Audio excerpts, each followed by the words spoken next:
Como você já deve ter escutado falar, os Estados Unidos e o Brasil possuem diversos acordos bilaterais de trocas de informações fiscais entre si, o que significa que, ao menos em tese, se você tem uma conta nos Estados Unidos, ela vai ser reportada automaticamente para o fisco brasileiro. Agora, como será que funcionam todos esses acordos na prática? Será que eles são tão recíprocos assim? Na verdade, não. E é sobre isso que a gente vai conversar um pouco no vídeo de hoje.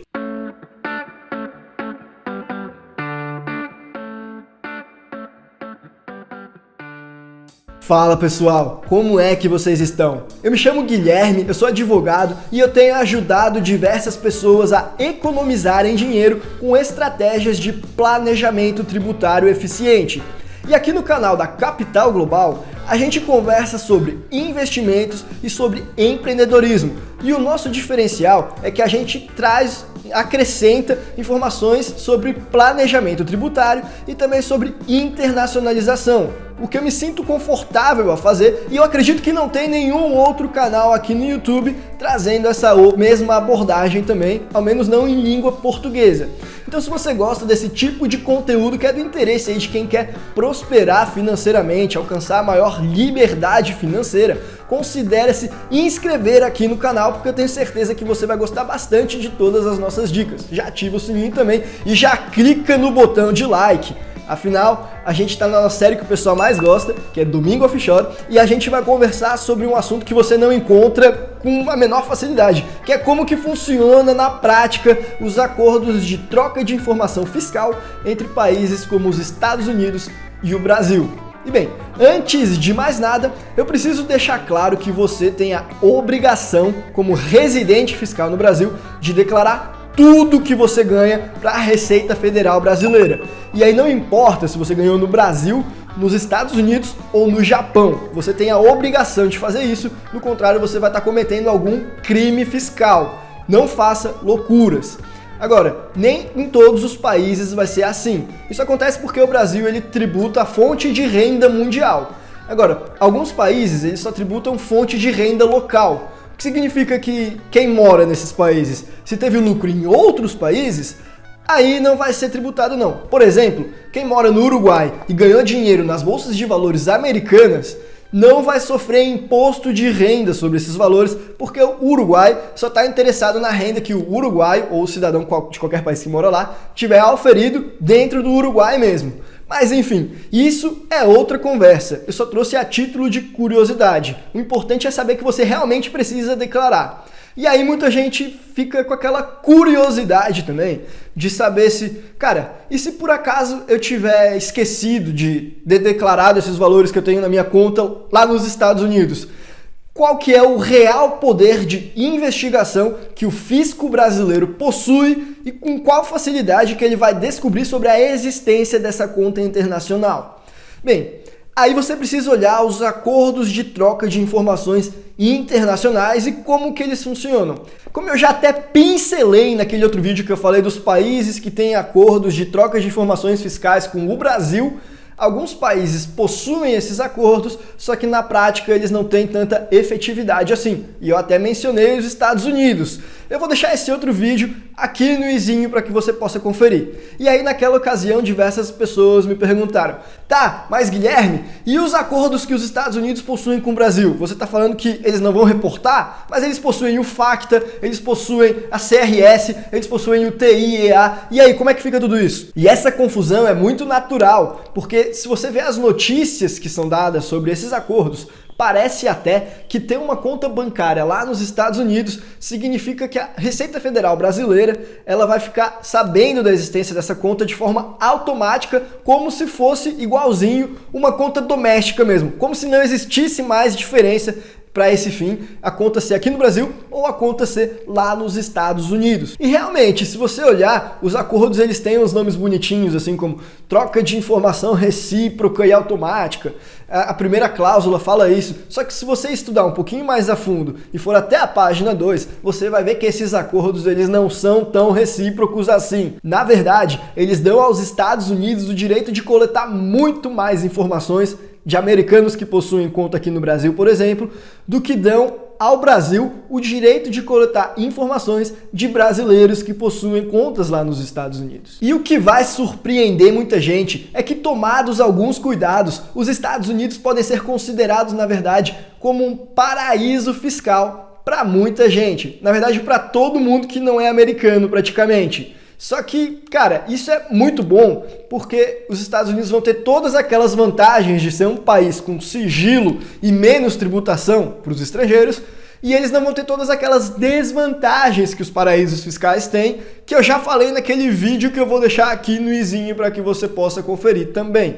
E se você caiu de paraquedas aqui nessa série e tá achando um absurdo eu defender paraísos fiscais, cara, saiba que os paraísos fiscais, eles não são esse bicho de 7 cabeças que a mídia pinta, que é lugar que político ladrão esconde dinheiro. Na verdade, eles têm uma utilidade para cidadão de bem também, muito legítima. Eu já fiz um vídeo falando sobre isso, eu vou deixar no izinho, que se chama Os Bons Motivos para você ter uma conta em um paraíso fiscal. E os paraísos fiscais só existem porque os infernos fiscais existem. Mas então, a partir de agora, deixa eu te explicar por que os Estados Unidos é quase que um paraíso fiscal. A gente vai ter que entender o que está na entrelinha dos acordos que eles já celebraram com o Brasil. E eu separei 3 dos principais, que são o FATCA, o CRS, que não é bem um acordo, você já vai ver, e o TIEA. Vamos falar um pouquinho sobre cada um deles a seguir e ver por que essa reciprocidade entre as trocas de informações desses dois países, ela é só na teoria, ela é suposta e na prática nada disso acontece. A suposta reciprocidade do FATCA.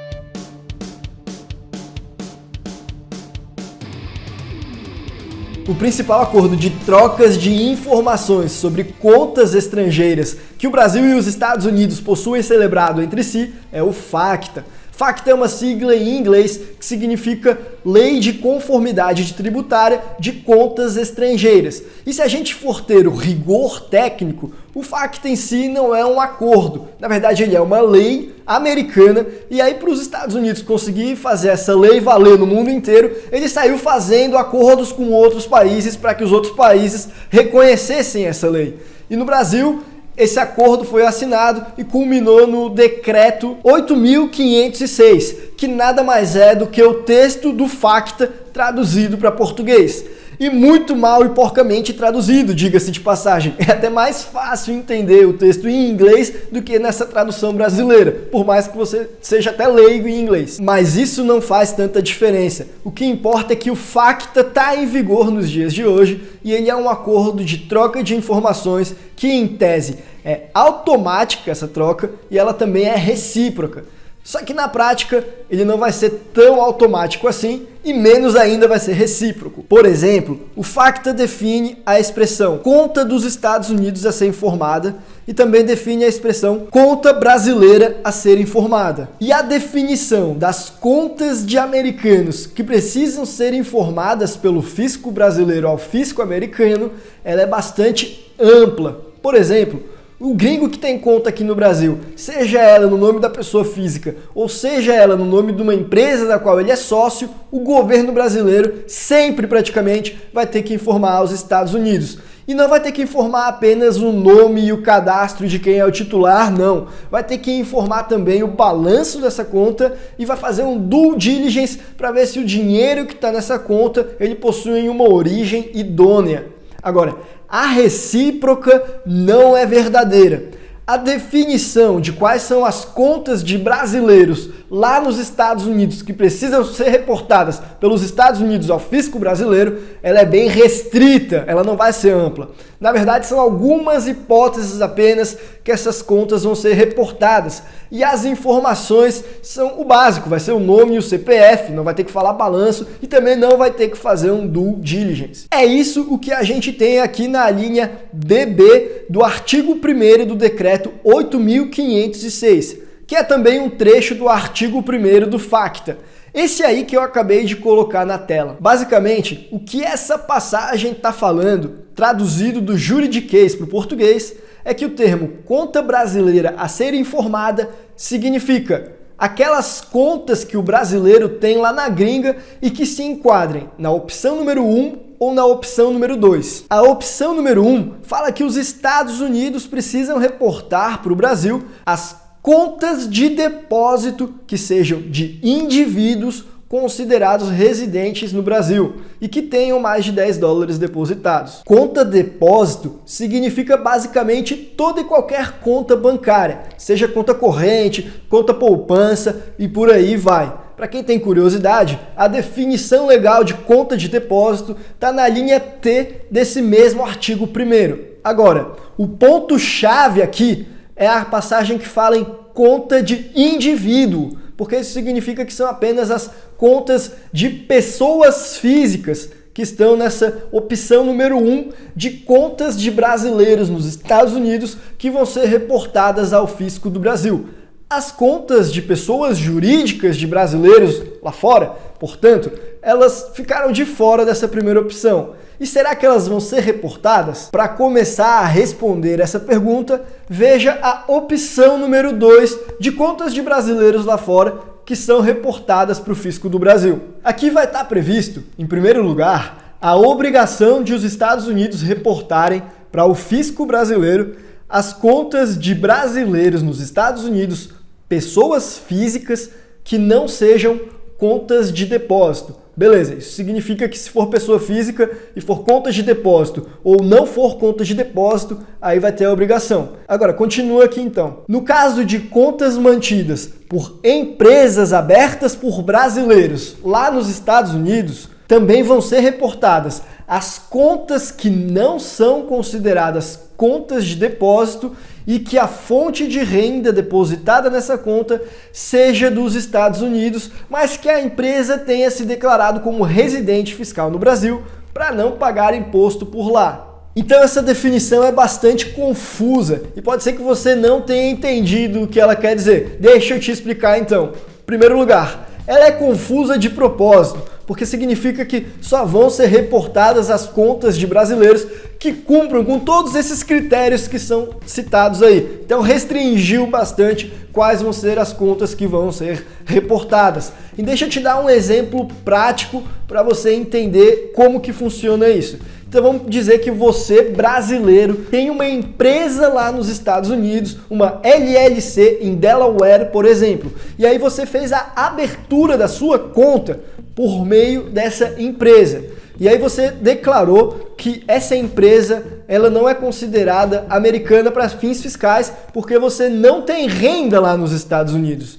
Se você fez isso, a sua conta ela não vai ser reportada para o fisco brasileiro, a menos que você venha a, na prática, ter renda nessa conta que seja de origem americana. Se não tiver renda de origem americana, não vai haver a troca de informações. É como se a empresa que você tem, a LLC em Delaware, ela funcionasse como um muro para frear a troca de informações. E sabe o que isso significa? Que de reciprocidade o FATCA não possui nada. Porque se fosse o contrário, se fosse um gringo que montasse uma empresa no Brasil para abrir a conta bancária no nome desse CNPJ, o Brasil ia ter que continuar reportando a existência dessa conta para os Estados Unidos de qualquer maneira. Mas se for um brasileiro que montar uma LLC em Delaware e tomar todos os cuidados para não se enquadrar nos requisitos que eu acabei de mencionar, aí os Estados Unidos não precisa declarar a existência da conta dessa empresa para o fisco brasileiro. Então, para o brasileiro que quer evitar essa troca de informações automática entre o fisco do Brasil e o dos Estados Unidos, fica muito fácil mesmo na vigência do FATCA. Para fazer isso, basta manter a conta por meio de uma empresa sediada nos Estados Unidos, caso seja uma conta de depósito, ou então basta não ter receita de fonte americana nessa sua conta. Então quem está bem assessorado e toma todos os cuidados necessários consegue evitar que a sua conta nos Estados Unidos seja reportada por meio do FATCA.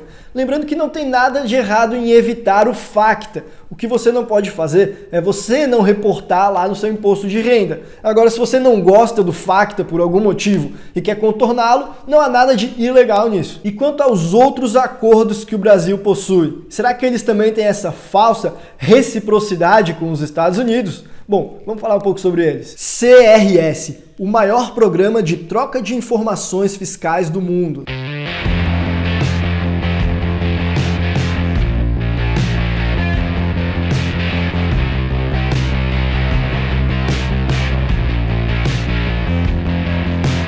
Para quem não sabe, o CRS, Common Reporting Standard, é um programa de troca de informações fiscais bolado pela OCDE, que hoje já é o maior modelo de troca do planeta. Possui mais de 87 países sob o seu guarda-chuva e mais de 1.200 acordos que já foram celebrados aí dentro desse programa, dentro desse modelo. E aí muita gente me pergunta, beleza, Guilherme, o FATCA tem como não afetar os brasileiros, mas e quanto a esse programa gigante, como é que fica a situação? E o que eu te digo aqui, cara, esse programa aí ele realmente acaba com a privacidade. O CRS ele troca informações automáticas em diversos países.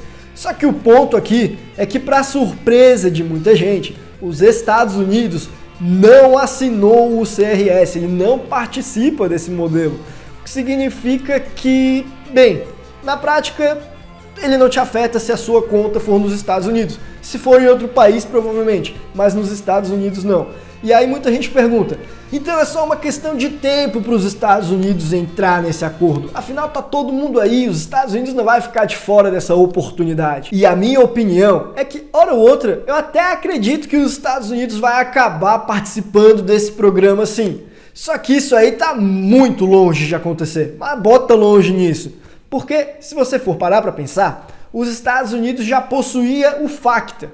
E com o FATCA, ele já consegue colher todos os bônus de receber as informações fiscais dos americanos ao redor de quase todo o planeta, sem precisar do ônus, que é dar a informação de pessoas de outros países que têm conta dentro dos Estados Unidos.